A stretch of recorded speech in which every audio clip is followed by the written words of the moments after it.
Suddenly, the majestic form of a wild creature caught Phoenix's eye.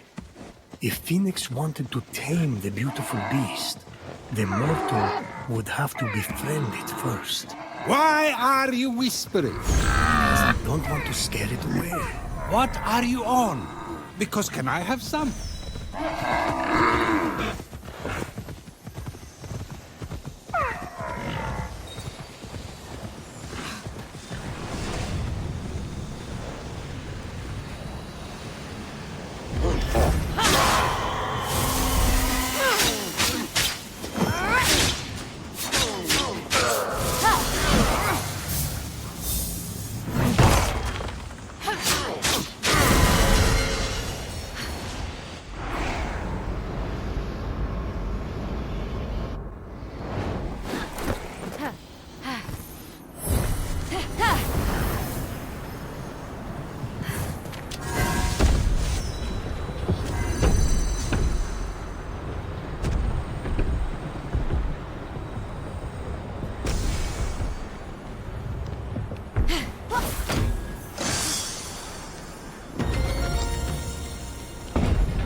The sight of the Great Hall took Phoenix's breath away.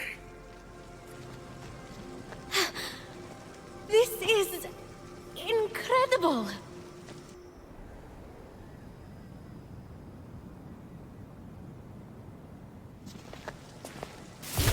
It's all right. Could use some updating. The column motif is a bit played out. So, we're safe here. Remember that thing I stole from Typhon? It was an itty-bitty piece of his eye, to hide this place from his terrifying gaze. You're welcome. You said this is the Hall of the Gods. Well, where are the others?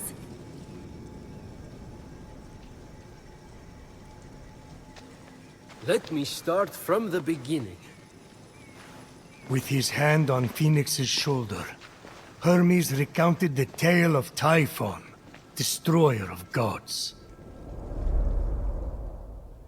Typhon, born of Gaia, was a terrible, cruel beast who vowed to free the Titans and obliterate the gods. He challenged Zeus for the rule of the cosmos. Fortunately, Typhon was defeated. Damn straight he was. And imprisoned under a mountain, where he could do no more harm. I got to get back into that kind of shape again. For thousands of years, Typhon festered, until Helios was eclipsed, and burning stars fell from the heavens. The stars burnt through Typhon's chains, and in an explosion of fire and smoke, Typhon burst from the mountain. The gods had wronged and tortured him. Never again! He vowed. This world will be cleansed. The gods will pay! And so, Typhon sought his revenge. Destroy the veil that separates this hallowed land from the underworld. Let Tartarus walk among the gods. Trample, devour, and turn these light-false gods to dust. Come, Olympians! Brandish your weapons and face me! You have underestimated my power and world in your hubris. Go to my unseekable perfection! Some gods fled in fear. Others stayed to fight. Many were captured. Typhon split them apart, cleaving their essences from them and transforming them irrevocably. In a final, desperate attempt to save their lands, the gods called on the heroes of old, the last warriors who had more than a few drops of God's blood remaining in their veins. Weak and selfish, your heroes will exist as shadows of their former selves, serving me forever! The gods had failed, and so had the heroes. But just when all hope seemed lost,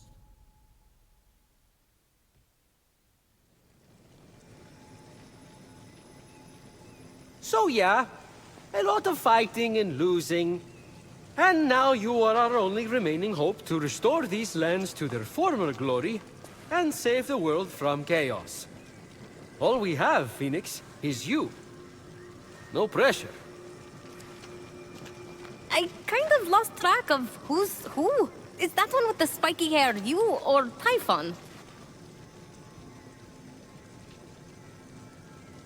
Forget it. The vanquished gods need to be reunited with their severed essences to regain their power. And then, together, you must defeat Typhon. This is honestly a lot. I wish my brother was here. Look, kid, I'm not perfect. I'm the guy who escorted Pandora to Earth for Zeus's sake. But maybe, just maybe, you're the right hero at the right time. Also, you're literally all we've got, seeing as how everyone else has been defeated. Good luck! I'll be right here, doing nothing. I mean, beginning preparations. Thanks. I think. Oh, there's that face again. Fine. Your best starting point is to reach the top of the other statues on the Golden Isle, so you can track the missing gods. Find them, and they should be able to help you locate their stolen essences. Although, they haven't been themselves, so I'm really not sure. What's that mean? Guess you'll find out.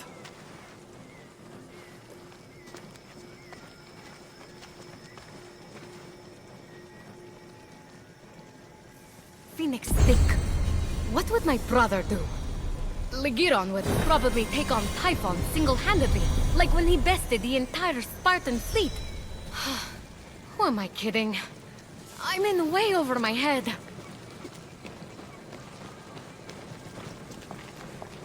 What's this? Not sure. Hades had it delivered. Deposit an offering for the ferryman, and unexpected help could very well arrive. Be careful, though. Argo broke the last gift from the underworld, and look what happened to him. Who's Argo? Exactly.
You're cute. Try not to impale yourself on anything. But Phoenix wasn't listening. She was drawn to the forge by a hidden force, the adamantine she'd gathered, calling out to be reshaped.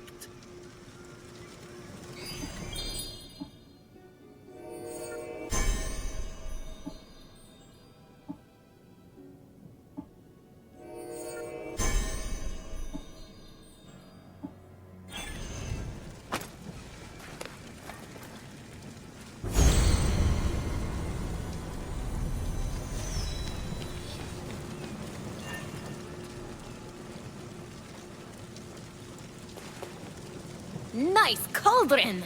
Phoenix let the empty compliment die in the ensuing silence, and instead tried to focus on potential potion recipes.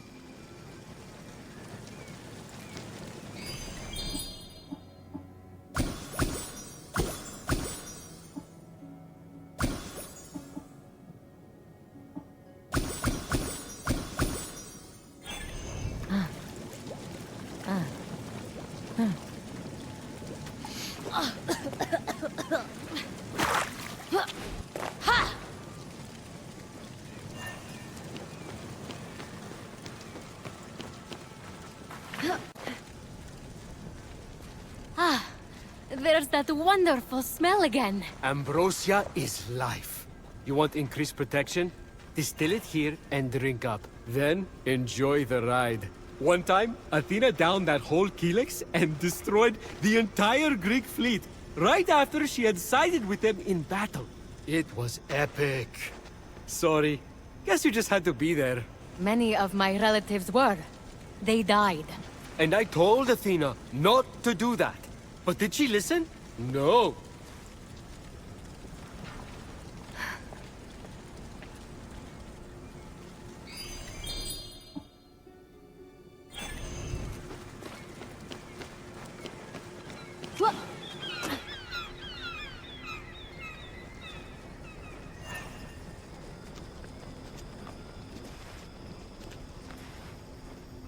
This is where you train? Oh gods, no. What a waste of me time. Just cheat using Zeus's lightning to enhance your muscles and stamina. That's what I do.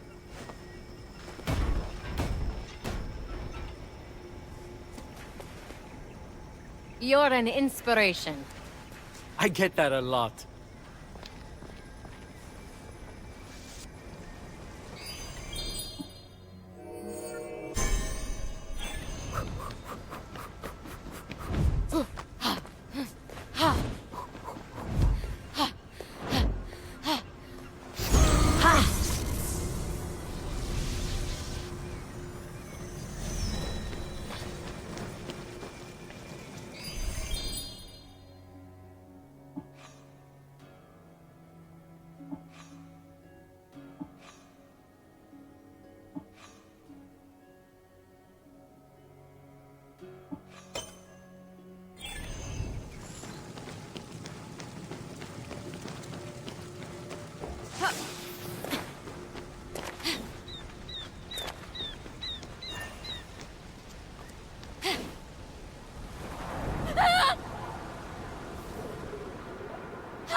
Yeah.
Fenyx stumbled upon a winged creature, easily mistaken for a fairy.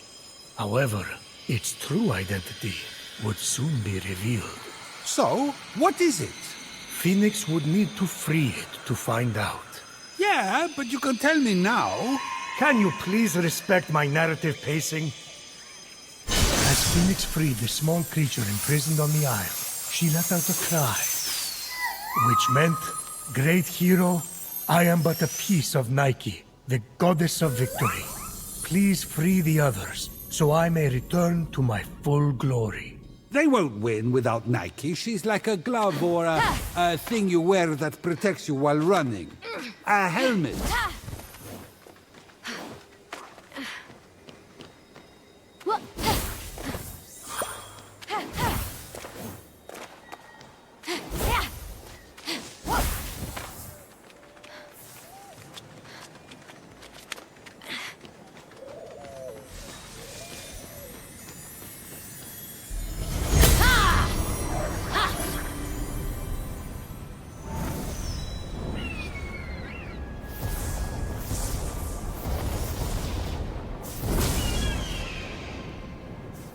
What was that?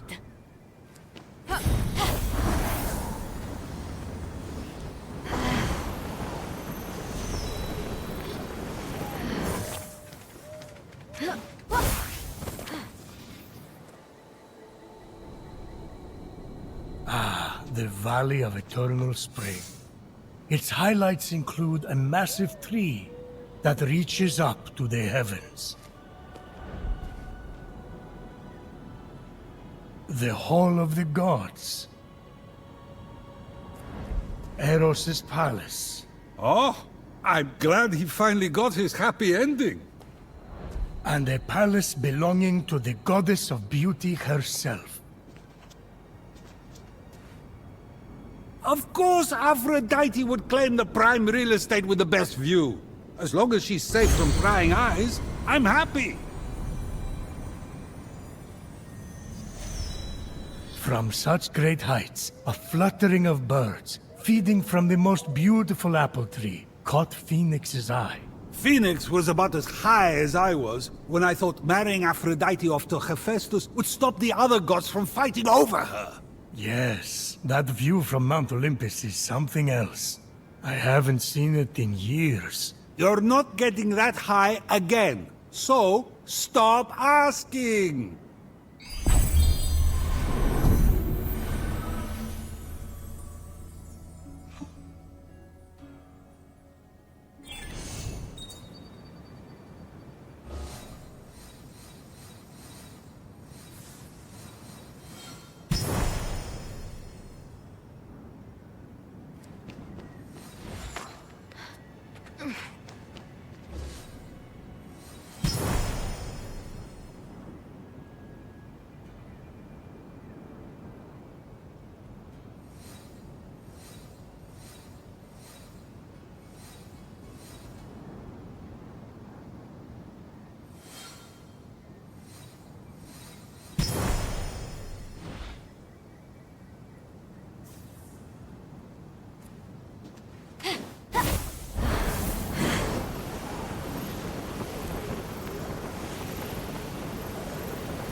If I could move, I'd deliver. Same.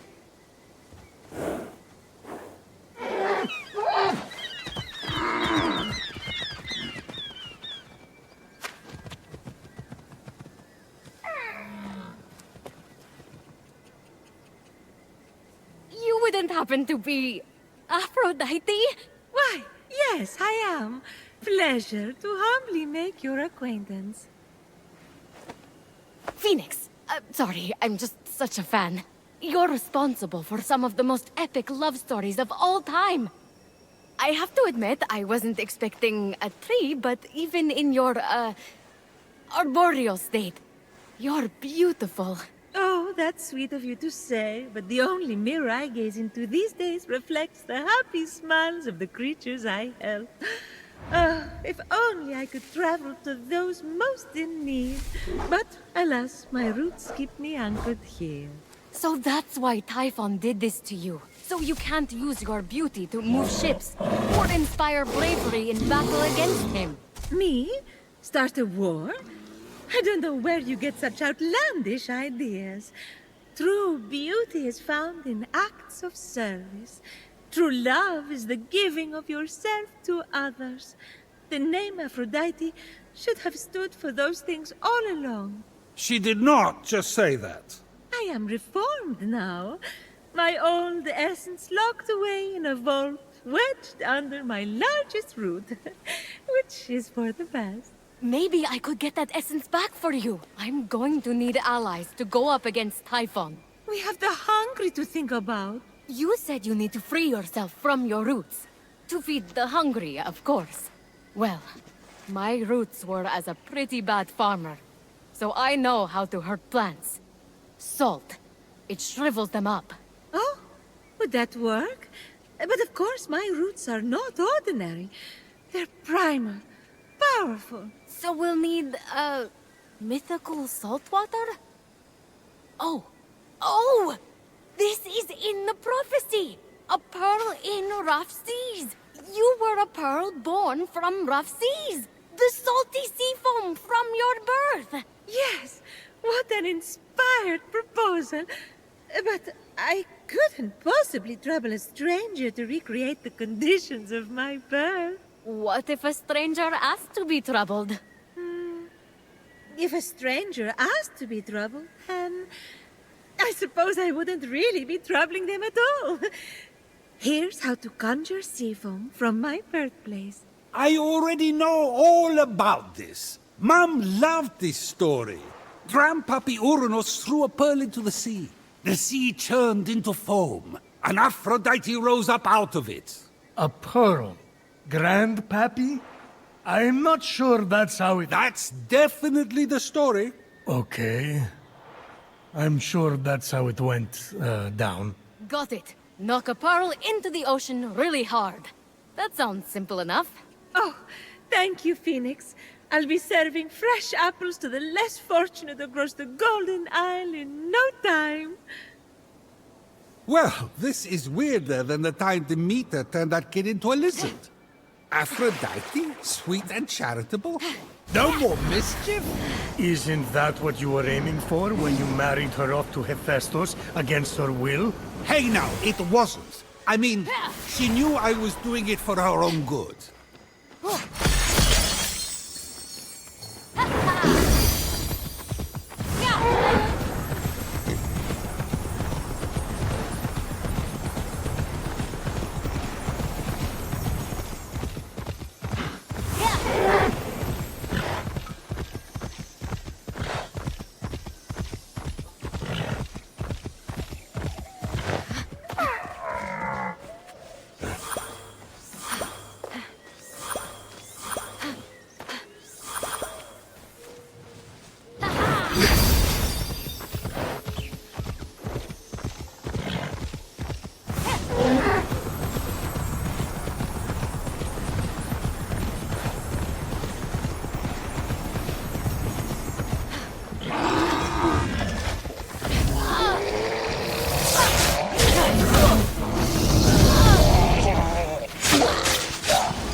Grandpappy Uranus locked all the Cyclopes away with the other Titans, huh? Yes, he was afraid they'd overthrow him. There was a prophecy. Bored. Grandpappy made the right call. Those things are an eyesore. Get it?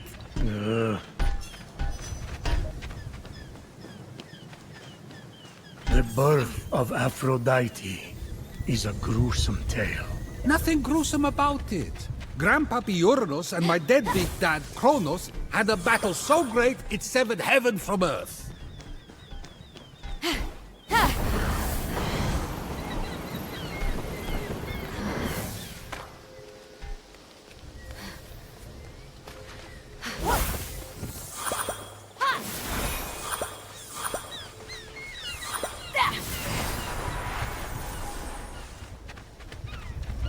That's not all that was severed. During his surprise attack, Kronos descended on Uranus. When Earth was severed from heaven, there was a great earthquake that knocked a pearl loose from its oyster. Hang on, there was no... The pearl flew from its oyster on land, and Uranus caught it and flung it out to sea with such a force that it caused the frothy foam to bubble.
From the sea foam, Aphrodite rose, full-grown, beautiful as that same pearl.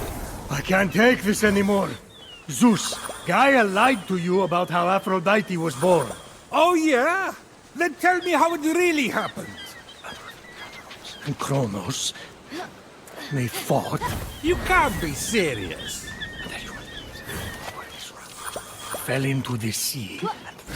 That's... Because Kronos cut off his...